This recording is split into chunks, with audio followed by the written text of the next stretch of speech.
In today's video, I'm going to teach you how to give access for Tasklist and tasks to client users in Zoho Zoho projects.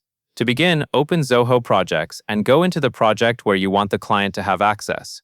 From the left side navigation, find and open the Users section. This is where you manage who can enter the project and what they can do once they are inside.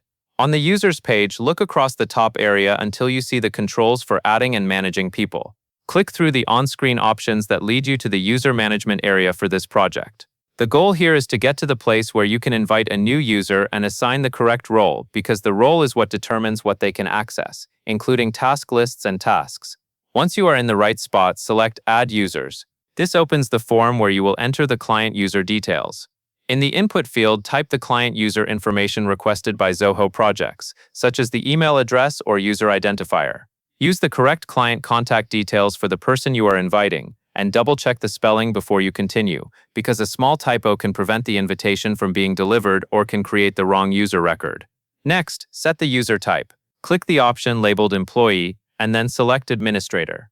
These choices control the permission level for the user you are adding. Assigning the administrator role is what allows broader visibility and access within the project, including access to task lists and the tasks inside them. If you choose a more limited role, the client user may not be able to open or work with the items you want them to see, so it is important to select the role exactly as shown. Finally, click Add to confirm. Zoho Projects will add the user to the project with the role you selected, and they will be able to access the task lists and tasks according to those permissions. That covers everything you need to know.